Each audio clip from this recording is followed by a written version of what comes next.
Hello world! Kain tayo guys! Hindi good morning dahil kasi dinner na to eh. Early dinner. Ano pa lang maaga pala, 5 pa lang ng hapon. Gusto ko nang kumain. Tingnan mo guys, di ba pumunta kami ng ano? McDo. Nag-breakfast kami kanina sa McDo. Ngayon naisip ko, ako parang sarap kumain ng ano, chicken nuggets. Ayun, umorder kaming 20 pieces. Tigsa 10 kami. Kung mauubos ko, Nugget sauce. Ang nugget sauce nila, parang barbecue sauce ang lasa. Tapos sweet and sour. ito classic McNuggets sauce. Tapos meron tayong chicken and corn soup. Asan yung opening nila? Ba't hindi ko makita? Andiyan o. Para siyang ano guys, parang Egg barbecue. flowers. Hindi, yung sauce ba? Parang barbecue sauce. Yung nugget sauce. Patong mo yung ano, sauce Gusto mo to? sa napkin. Gusto mo to? Ano yan? Sweet and sour. Masarap ang Maybe sweet and sour. later. Maybe. Titignan ko. Bukas ako yung sa tikman. Nasabi ko. Nilagyan ko ng ano, ay ininit ko sa air fryer. Ayan, meron na naman siyang lutong. Sarap. Kain tayo guys! Ang good. Tapos itong soup. Chicken and corn. Chicken and corn soup. Mag-aalas 5 pa lang. 4:59. 4:59. Tama na to sa ano for dinner ko. Maga pa. Kasi kanina, breakfast parang lunch na rin yun kasi may kanin.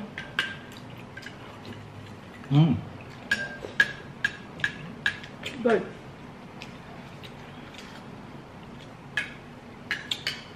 Soup is good. Mga bata guys, diba kanina, excuse me, kung pinanood mo yung ano, Yung kanina namin. lakad namin kanina, binasa namin yung text ni Chris tungkol sa fire. Almost 3 days para sa guys na walang ano, kuryente. They had to throw away the whole laman ng refrigerator and freezer.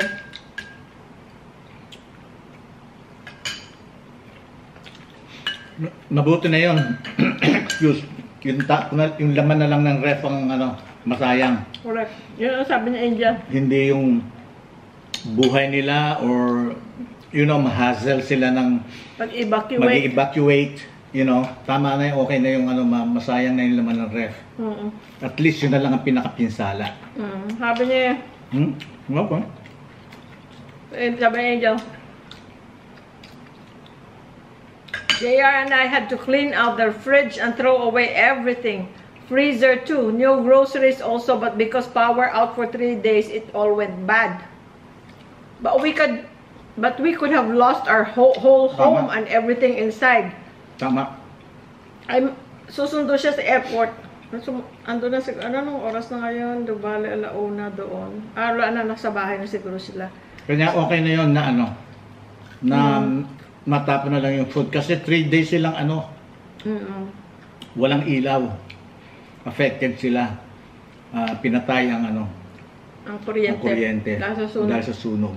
Please pray because freeways are crazy and blocked right now because many evacuations pretty hard to drive kasi nga papunta siyang airport that time. Sige nga, please. Kasi open mo.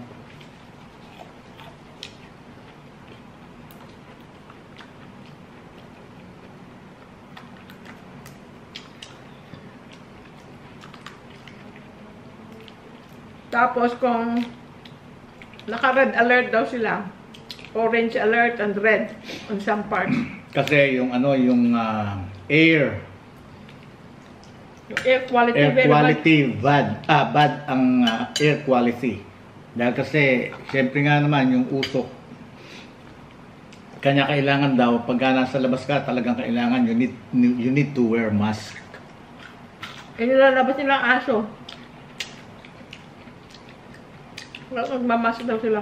Kaya kung wala ka naman business sa labas, Stay home. might as well stay home. Mahirap pa yun sa may mga asthma. Mga taga-LA dyan. Pacific God bless. Palisades. God bless sa inyong lahat. Pati Pasadena daw, banda, meron. Sunog. We are praying for you anyway. You are always included in our prayers. Salamat kayo sa mga nag-message, kinakamusta ang mga bata. Pati kay daddy, kay mami nag-message. Hindi naman siguro sila mag-evacuate kasi yung sunog na malapit sa kanila na apula na, wala na. Contained na. Contained na. Pero sa kalapit na meron pa rin. 23,000 acres na yata. Hindi, tsaka yung warning na binibigay sa kanila, ibinigay sa kanila para nga sa air quality. Dahil nga naman, masama yun nga naman sa health. Tapos, kung may emergency naman, kung ano man yun, for example, naman wala. Ano naman kapatid ko, andun nanay, tatay ko, andun pamangkin niya, kapatid ni Percy, si Portia. Malalaki ang bahay nila. Meron kung may matutuluyan sila. Nakangod. Pero okay naman. Ngayon nga lang, nakakatakot daw sa Siyempre, walang ilaw. May curfew nga daw eh. Dahil siguro walang kuryente that time, no? Siyempre, ayaw nilang may mga kagala-gala ng mga tao. Ngayon lang nangyari ang sunog na ganyan na napakatagal. Tsaka, may mga matagal na sunog, pero hindi brownout na ganun katagal. Tsaka hindi ganun katagal. Nandun tayo, pinakamatagal na yung 2-3 araw. Kasi nagkasunog din dati sa Lake Elsinore na kaharap na namin across the freeway. Pero hindi nag-brownout ng ganun. No? Kasi nga hindi close. Hindi, what do you call it? Not that bad. Baka mamaya Hindi worse. Makain ko yung sa'yo, 1, 2, 3, 4, 5. Ilan na kinain mo lang, baka kainin ko na. Isa pa lang ako. Ayan. Ito akin. 5 na yata na kain. Isa pa lang ako, bakit yan pa lang to? Ito. Ha? Ba't 7 pa lang? Ba't 7 Hindi, lang isa ang to? kinain mo. Hindi, 3 na ata kinain ko. Kaya nga, ito sa'yo. Ayaw ko ga. Kaya lalo ko tumataba, pinipilit mo sa akin lahat. Bakit ang bilis mo kumain? Mabilis ako kumain. 3 na nga ba ako? 4 na ako. Hindi ga. Hindi ako binilang ko. Ikaw hindi ka nagbilang.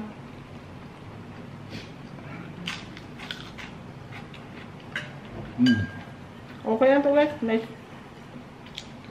May soup, may nuggets. Ganito lang gusto kong dinner sa gabi. Ayoko ng heavy. Heavy na nga yan. 10 yan eh. Alisin ko pa lang. May gutom na kami. Kaya lang sa umaga pagising ko, pag hindi ako uminom ng tubig ko sa umaga, Gutom na gutom ka. ang hapdi hindi mahapdi, kundi parang yung feeling na gutom. Pero pag inom ko ng tubig ko, nawawala. Pwede na akong mag-exercise maglakad, mag-exercise. Excuse, kung magbabike ako. Excuse. Hanggang na yon, hanggang alas 10.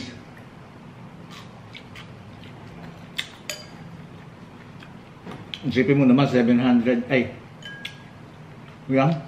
750. 750 ml na tubig pumasok. But actually nilalagay mo is 1,000, which is pinupuno ko naman every night.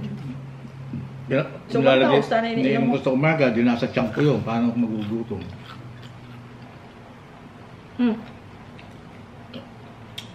So, sabi mo, tikman mo yung nuggets ng McDonald's. Okay naman? Sarap. Hindi Ang bilis dami pa rin, no? Ang bilis kong kumain. Alam ko kung ilan ang kinain ko. Sa'yo yan. No. Huwag mo ubusin kung hindi mo maubos. Ano siya? No. Huwag mo dagdag sa akin.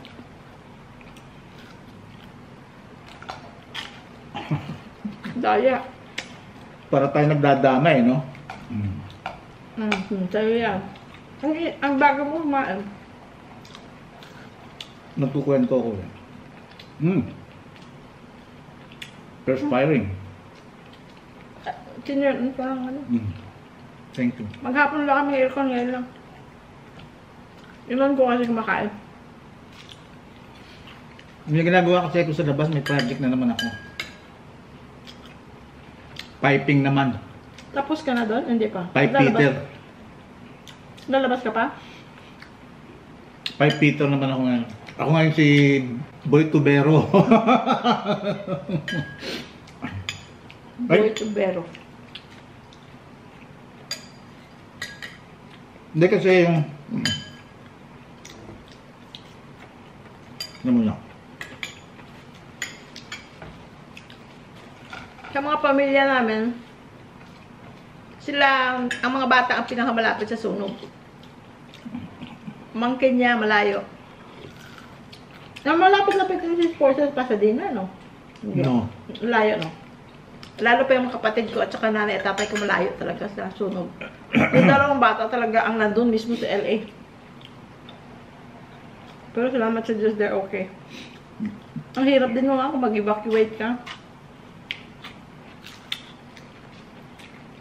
Talagang kailangan lang natin prayer. Ang mga nasunog ng mga malalaking bahay, mga mayayaman yun at saka may mga malalaking insurance. Pero yung ordinaryong tao, yun ang kawawa. Alam mo ba, ano, ang insurance sa California, Ano nga pala sabi ni Portia na narinig kong nagkukwento siya. naglalabasan na, maalis na ng California. Ang mga insurance companies. Kasi lagi lang, every year, there's big sunog sa California. Lalo na rin sa Pacific Palisades, milyon ang bahay doon. Multi-million Mga houses. celebrities ang nakatira doon. Ano nga naman, talo nga naman ng mga insurance. Ngayon, hindi naman nila pwedeng tanggihan. Discrimination yun. So, yung ginagawa daw nila, lumalabas na ng California. Ang mga company nila. Yung mga company. Same thing, car insurance. Sabi nga kay Portia, lumipat ka lang ng AAA. AAA ka kung magandang service kasi meron silang road hazard. Pero pwede ka naman mag-AAA ng road assistance kahit wala kang AAA. Road assistance lang. Kahit hindi ka AAA Insurance.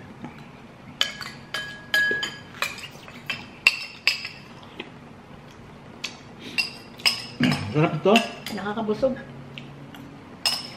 Bagay tayo nakabili ng Nang? yung parang egg flour soup. Meron na. Nakabili tayo. Okay. Ang mga bata, kahit ang tatanda na, gusto pa rin chicken nuggets. Ako, okay lang. Hindi kami magkita na matagal. Hindi kami magkita ng matagal pwede. Dahil kung kinain doon, okay na yun. Ako, pero minsan nahanap ko, di ba? Miski doon nasunod tayo. Masarap yung yung gusto nila yung nuggets, yung sa Costco. Yung dino nuggets, yung dinosaur ang mga shape. Masarap ang lasa, no? No?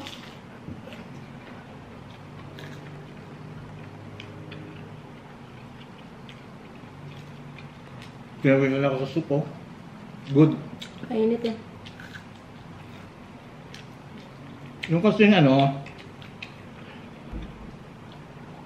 Pero makakakuha ako. yung side kasi, di ba pinasemento ko yung tiles. Tapos yung gilid, pinapebbles ko. Tsaka dito sa entrance. Dati kasi lupa yun ayoko dahil kasi yung mga bulate, yung mga worms, doon nanggagaling sa lupa. Mga earthworms, di ba? Doon nanggagaling yun sa lupa. So, yun nga kaya pinapebbles ko yung entrance, tapos pinasemento ko yung gilid. Wala nang lupa. Kaya lang, pagka yung umulan, o kaya nagbalde ako dito, nag-hose ako dito ng paligid at saka dito sa gilid dito, yung tubig naiipon. Hindi naman marami, pero Hindi marami, pero yung bang mga may part na naka-stay lang ang tubig. Ganyan ka ako, hindi pwede ito. Kailangan ito, ano, malagyan ng drain. Yun ang ginagawa ko ngayon. Nag-isip ako kung paano ko lalagyan ng drain. Ayun. Bukas, kailangan ko na lang yung, yung electric drill. I mean, cement drill. Parang chisel. Para butasan ko yung pader.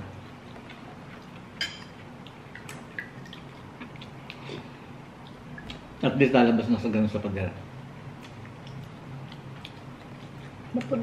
Punta sa tanim sa labas. Yung extra na tubig, ano na sa kanila. Thank you, Meron Lord. ka pa isang binubusin. No, that's not mine. I ate mine. Ayan na sa'yo, oh. Tapos na ako, pinipilit, kaya... Ay, pinawisan ako talaga, oh. Pinawisan talaga ako, oh. Init eh. Sana nasa labas ka kanina eh. Yun ang kagandahan dito. Pinapawisan ka. Kaya, exercise. Tapos, inom ng maraming tubig. Maraming tubig, yun lang ang kailangan natin.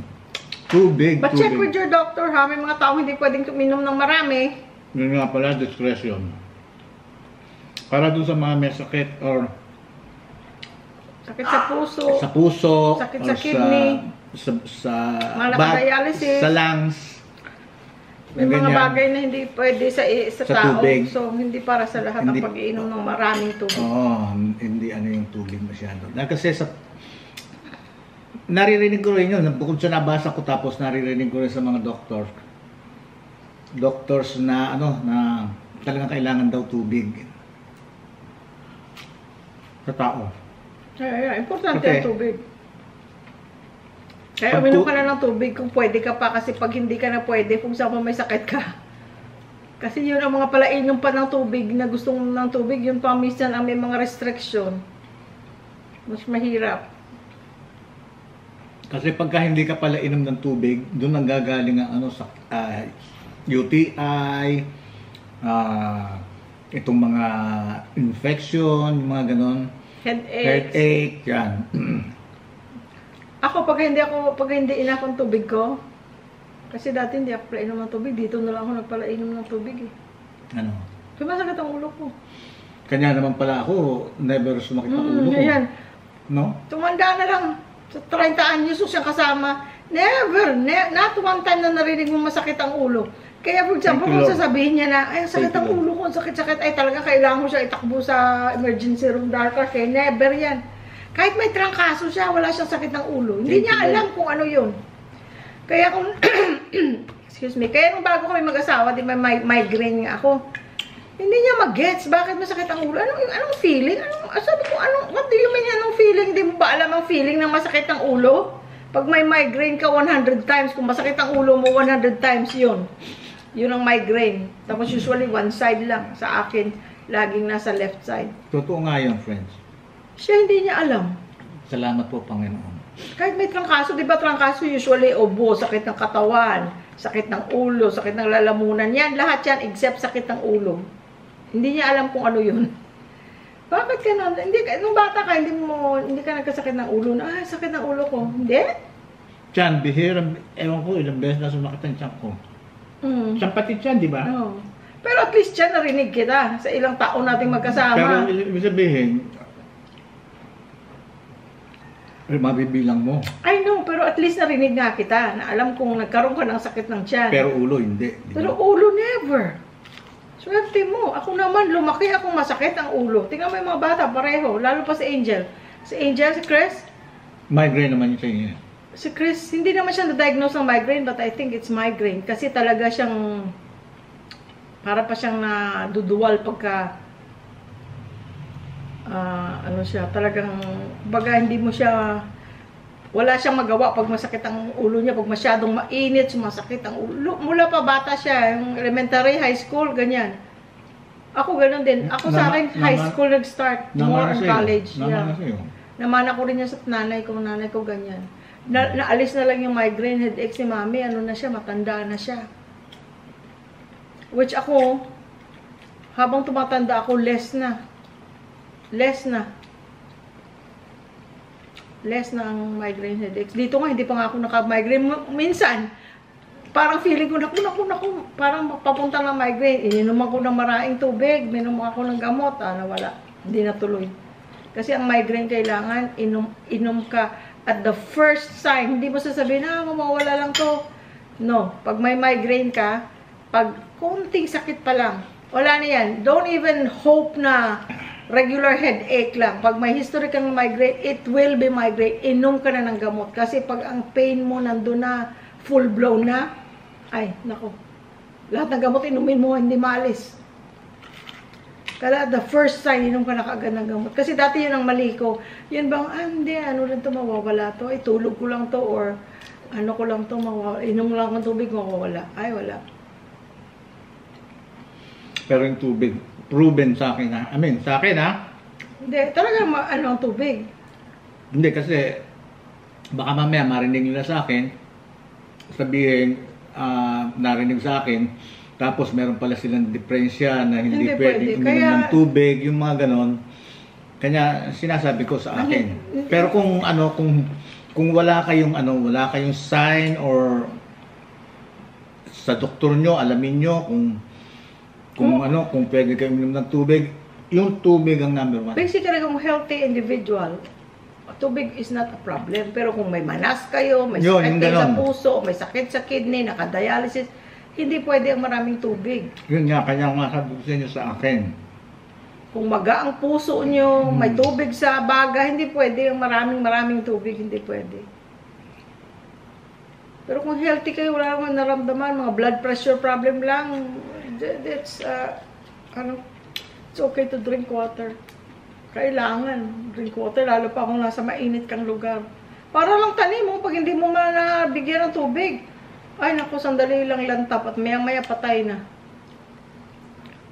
Speaking of tanim, may mga bagong dahon ng mga tanim. Kumbaga buhay na buhay sila kasi may mga bagong yan dahon sila. Yan lang, yun nandiyan sa yung indoor natin. Yan siya. May ano siya, may bagong dahon. Yung pula din doon, may bagong dahon. Parang nakita ko yata walang bagong dahon lang, isa lang. Isa lang yun, dyan lang.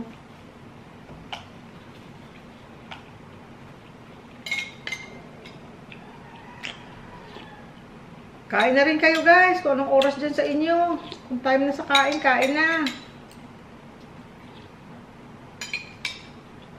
Prayers for those who are affected in any way by the fires, lalo pa yung mga, kahit yung hindi ka directly affected, pero for example, nasa mga hospital ka nagtatrabaho, sa mga clinic, naku, mabibisi pag ganyang may sunog. Kami dati, busy, ang daming nagkakaroon ng breathing problems, difficulty breathing, True. mga 911 kasi hindi na makahinga dahil sa sobrang ng smoke, nag-end up na hospital o di kaya nakiklinik para bigyan ng gamot, bigyan ng mga injection ng mga steroids dahil kasi grabe ng asthma. Kaya hindi ka man maapektuhan sa pero naapektuhan ka dahil nagtatrabaho ka sa mga hospital, mabibisi ka dahil sa sunog. Kahit malayo ang bahay mo sa sunog, kami dati ganyan. Tapos, kung ano mang trabaho nyo, minsan, maapektuhan. Maraming naapektuhan ng ganyan. Kaya kung may pamilya, hindi man kayo, may pamilya kayong naapektuhan, prayers for them. Prayers for them. Kanya talaga, pagka dumating yung calamity, yan ang talagang catastrophe. Yan ang pagka dumating talagang hindi may iwasan. Kaya kailangan talaga dasal at pag-iingat. Ano kaya in-start naman ng sunog? Kasi nga hindi naman maano doon. Mainit. Kasi yan, maraming pinanggagalingan yan eh. Kung summer, talagang maraming sunog sa California kasi dry lahat. Pero ngayon, winter naman. Pero baka walang ulan, walang dry din lahat, no? Hindi, ang dami nga, lahat naman ng taga ron, di ba sinasabi nila, inaangal nila yung lamig. May mga maraming possibilities. I know. Kung talagang yun ang ititrace mo, maraming possibilities. Merong mga sinadya, Sana naman hindi ganun. At saka sana maano na. Very Pacific. At saka sa mga fireman, oh my gosh, ang kaibigan ko si Carissa, asawa niya walang fireman. tulog yung mga yun. Oo, at dati yung kaibigan ko, kasama ko sa trabaho. Yung asawa niya, di ba? Ano, fireman. Pagka may mga ganyang sunog, ay hindi sila umuwi. Hindi sila umuwi. Ilang araw yan, hindi umuwi. At that time, 5 ang anak nila. Bihira yun sa mga puti, ano, na maraming anak. Siya, 5 ang anak niya, sunod. Tapos, nagtatrabaho pa siya. Tapos, kaya pag may mga sunog na ganyan, maawa ka rin sa kanya. Dahil kasi, yung asawa niya hindi makakatulong sa kanya dahil busy yun, hindi umuwi. Hindi umuwi. At saka, you know, delikado din yung trabaho ganyan. Kaya, God bless them all. Amen. Tapos doon nakikita ko lagi like sa Elsinore nung ano, which ginagawa nila syempre kahit saan. Pag mga ganyan may mga sunog, kumukuha rin sila ng tubig sa mga swimming pool. Pag may swimming pool ka, kukunan ka ng tubig ng ano, ng mga helicopter. Meron silang parang malaking basket na gano'n. Ginagano nila sa swimming pool. Kung saan sila makakakuha, tapos ibabagsak doon sa ano. Kasi parang hindi nalalayo.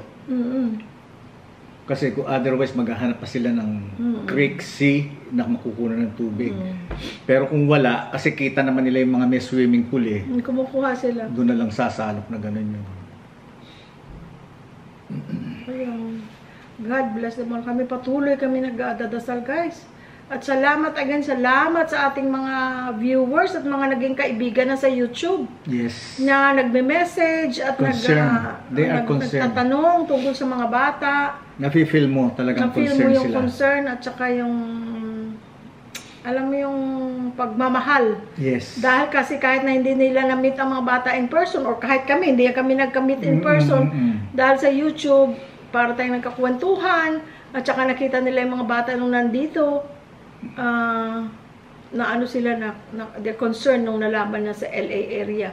Yung mga viewers natin na taga rito sa Pilipinas o kahit sa ibang state, sa ibang bansa, nagme-message sila. Maraming salamat guys. Salamat sa inyo. Maraming salamat sa prayers. Yun ang mahirap yun, nandito kami sa malayo. Dahil kasi kung nandun kami, sabihin namin, ay naku, get out of LA, kahit ano pang haba ng pila sa freeway, ang traffic, come home. Kasi ang malayo kami sa LA, 2 hours kami. So, kung nandun kami, come home to Lake Elsinore, come home.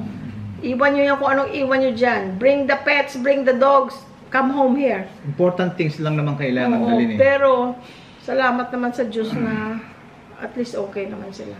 Kaya nga kasabihan nga na ano, na manakawang ka na ng 10 beses, wag lang 1 beses kang masunugan. Kasi nanakawang ka, at least may natira, di ba? O nabahaan. Nabahaan. May natira. Magpupundar ka lang uli ng panibago. Pero pagka nasunugan, oh my God. Ni tutulugan mo problema, hindi mo alam kung saan ka matutulog.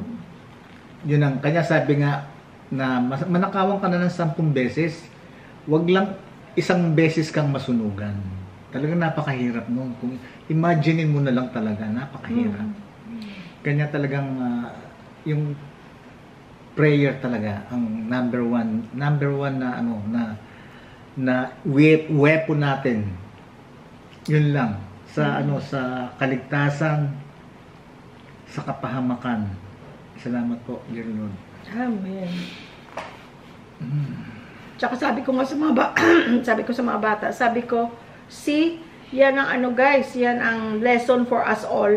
Material things, isang iglap lang yan, mawawala yan lahat. Yes, true. Mawawala yan lahat, kaya wag mong gawing Diyos ang material na bagay, wag mong gawing Diyos ang pera. Correct. Dahil kasi ganyan, no? Sabi ko ganyan, natatakot kayo. Sabi nyo na anytime pwede kayong mag-evacuate, ganito, ganyan. Iiwan mo lang yan lahat, hindi mo yan madadala. Hindi mo yan madadala. 4 sila sa apartment.